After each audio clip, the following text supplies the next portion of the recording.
ಮಂಗಳೂರು ಗೋಲಿಬರ್ ಪ್ರಕರಣ ಇಂದು ವಿಧಾನಸಭೆಯಲ್ಲಿ ಪ್ರಸ್ತಾಪವಾಗಿ ಭಾರೀ ಕೋಲಾಹಲ ಗದ್ದಲ ಉಂಟಾಗಿ ಆಡಳಿತ ಮತ್ತು ಪ್ರತಿಪಕ್ಷ ಸದಸ್ಯರ ನಡುವೆ ಮಾತಿನ ಜಗಮಕಿಗೆ ಸಾಕ್ಷಿಯಾಯಿತು. ವಿಧಾನಸಭೆಯಲ್ಲಿ ಇಂದು ಬೆಳಗ್ಗೆ ಸಾರ್ವಜನಿಕ ಹಿತಾಸಕ್ತಿಯ ವಿಷಯದಲ್ಲಿ ನಿಯಮ 69ರ ಮೇಲೆ ನಡೆದ ಚರ್ಚೆಯಲ್ಲಿ ವಿಪಕ್ಷ ನಾಯಕ ಸಿದ್ದರಾಮಯ್ಯ ಮಾತನಾಡುವಾಗ ಪೌರತ್ವ ತಿದ್ದುಪಡಿ ಕಾಯ್ದೆ ವಿರೋಧಿಸಿ ಮಂಗಳೂರಿನಲ್ಲಿ ನಡೆದ ಘಟನೆಯನ್ನ ಪ್ರಸ್ತಾಪಿಸಿ ಕಾಂಗ್ರೆಸ್ ಶಾಸಕ ಯುಟಿ ಖಾದರ್ ಅವರ ಮೇಲೆ ದೇಶದ್ರೋಹದ ಪ್ರಕರಣ ದಾಖಲಿಸಲಾಗಿದೆ. ನನ್ನ ಕಾನೂನು ಜ್ಞಾನದ ಪ್ರಕಾರ ಖಾದರ್ ಮಾಡಿರುವ ಭಾಷಣದಲ್ಲಿ ಅಂತಹ ಯಾವುದೇ ಅಂಶಗಳು ಇಲ್ಲ. ಮುಖ್ಯಮಂತ್ರಿ ಯಡಿಯೂರಪ್ಪ ಅವರು ರಾಜ್ಯದಲ್ಲಿ ಪೌರತ್ವ ತಿದ್ದುಪಡಿ ಕಾಯ್ದೆಯನ್ನು ಜಾರಿಗೆ ತರಲಾಗುವುದು ಎಂದು ಹೇಳಿಕೆ ನೀಡಿದರು. ಇದನ್ನು ಪ್ರಸ್ತಾಪಿಸಿದ ಯುಟಿ ಖಾದರ್ ತಮ್ಮ ಭಾಷಣದಲ್ಲಿ ಈಗಾಗಲೇ ದೇಶದಲ್ಲಿ ಬೆಂಕಿ ಹೊತ್ತಿಕೊಂಡಿದೆ, ರಾಜ್ಯದಲ್ಲಿ ಇದನ್ನು ಜಾರಿ ಮಾಡಿದರೆ ರಾಜ್ಯದಲ್ಲಿಯೂ ಬೆಂಕಿ ಹೊತ್ತಿಕೊಳ್ಳಲಿದೆ ಎಂದು ಹೇಳಿದರು. ಅದು ದೇಶದ್ರೋಹ ಅಲ್ಲ, ಅಂತಹ ಅಂಶ ಅವರ ಭಾಷಣದಲ್ಲಿ ಇರಲಿಲ್ಲ. ದೇಶದ್ರೋಹ ಎಂದರೆ ರಾಜ್ಯದ ಹಿತಕ್ಕೆ ವಿರುದ್ಧವಾಗಿ ಜನರನ್ನು ಎತ್ತಿಕೊಟ್ಟುವ ಪ್ರಚೋದಾತ್ಮಕ ಭಾಷಣ ಮಾಡಿದಾಗ ಮಾತ್ರ ಅದು ದೇಶದ್ರೋಹವಾಗುತ್ತದೆ. ಇದರ ಬಗ್ಗೆ ಕೇದಾರ್ನಾಥ್ ಸಿಂಗ್ ಬಿಹಾರ ರಾಜ್ಯ ಪ್ರಕರಣಗಳಲ್ಲಿ ಬಹಳ ಸ್ಪಷ್ಟವಾಗಿ ಸುಪ್ರೀಂ ಕೋರ್ಟ್ ಹೇಳಿದೆ ಎಂದು ವಿವರಿಸಿದರು. 144 ಸೆಕ್ಷನ್ ಆಗ ಅಂತ ಪರಿಸ್ಥಿತಿ ಇತ್ತ, ಅದಕ್ಕಿಂತ ಒಂದು ಪ್ರತಿಭಟನೆ ನಡೆದಿರ್ತದೆ. ನಮ್ಮ ಖಾದರ್ ಕೂಡ ಭಾಗವಹಿಸಿರ್ತಾರೆ. ಅವ್ರು ಮಾಡಿದಂಥ ಭಾಷಣನೇ ಭಾಳ ಆಕ್ಷೇಪಾರ್ಹ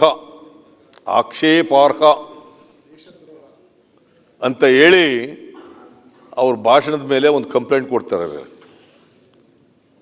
ಅವ್ರು ಹೇಳಿದ್ದೇನು, ದೇಶದಲ್ಲಿ ಬೆಂಕಿ ಹತ್ಕೊಂಡಿದೆ, once act is passed either in the parliament or in the legislatures, it becomes a law. ಅದರಿಂದ ಲಾ ಆಗೋಯ್ತು, ಜಾರಿ ಕೊಡ್ತೀವಿ ಅಂತ ಹೇಳ್ಬಿಡ್ತಾರೆ. ಅದು ಹೇಳಿದ ಮೇಲೆ ಆ ಸಭೆಯಲ್ಲಿ ಇವರು ಹೇಳಿದಂಥ ಮಾತು, ದೇಶದಲ್ಲಿ ಈ ಪೌರತ್ವ ತಿದ್ದುಪಡಿ ಕಾಯ್ದೆ ಮಾಡಿದ ಮೇಲೆ NRC ಮಾಡಿದ ಮೇಲೆ NRC ಬಗ್ಗೆ ಜಾರಿ ಕೊಡ್ತೀವಿ ಅಂದಮೇಲೆ ಬೆಂಕಿ ಎತ್ಕೊಂಡಿದೆ, ಕರ್ನಾಟಕದಲ್ಲೂ ಕೂಡ ಇದ್ರ ಬಗ್ಗೆ ಬೆಂಕಿ ಎತ್ಕತ್ತದೆ ಅಂತಂದರೆ I don't think it amounts to sedition.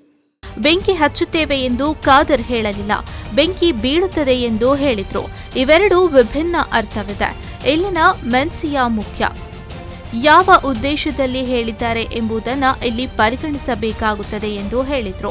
ಈ ವೇಳೆ ಸಚಿವ ಜೆಸಿ ಮಾಧುಸ್ವಾಮಿ ಆಕ್ಷೇಪ ವ್ಯಕ್ತಪಡಿಸಿ ಯುಟಿ ಖಾದರ್ ಅವರ ಪ್ರಕರಣ ನ್ಯಾಯಾಲಯದಲ್ಲಿದೆ, ದೇಶದ್ರೋಹ ಹೌದೋ ಅಲ್ಲವೋ ಎಂಬುದನ್ನು ನ್ಯಾಯಾಲಯ ತೀರ್ಮಾನಿಸುತ್ತದೆ, ಇಲ್ಲಿ ಅದರ ಬಗ್ಗೆ ಚರ್ಚೆ ಮಾಡಬಾರದು, ಅದು ಪ್ರಕರಣದ ಮೇಲೆ ಪ್ರಭಾವ ಉಂಟಾಗಲಿದೆ ಎಂದು ಹೇಳಿದರು. ನಾವಿನ್ನು ಚಾರ್ಜ್ ಶೀಟ್ ಮಾಡಬೇಕು, ನಾವಿನ್ನು ಕೋರ್ಟ್ ಮುಂದೆ ಹೋಗಬೇಕು. If you can defend the case before assembly, what is left for the court to decide? I am not speaking on merit of the incident. No, you have taken a specific case which is before court. ಯಾರು? ಅವ್ರು ಖಾದರ್ ಅವ್ರದ್ದು.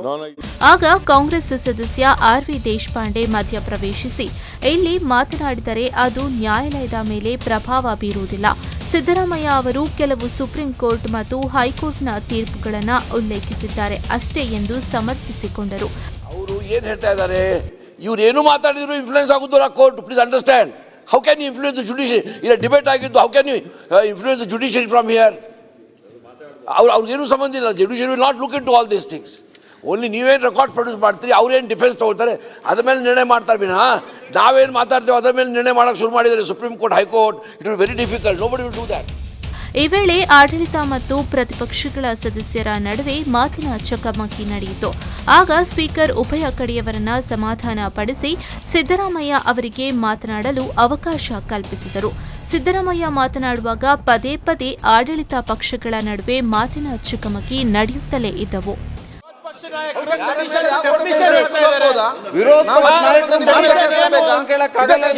Supreme court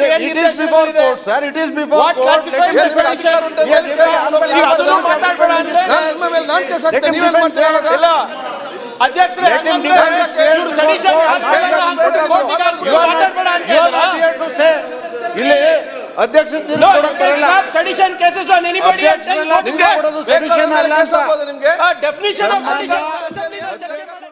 bureau report V4 News 24/7 Mangaluru.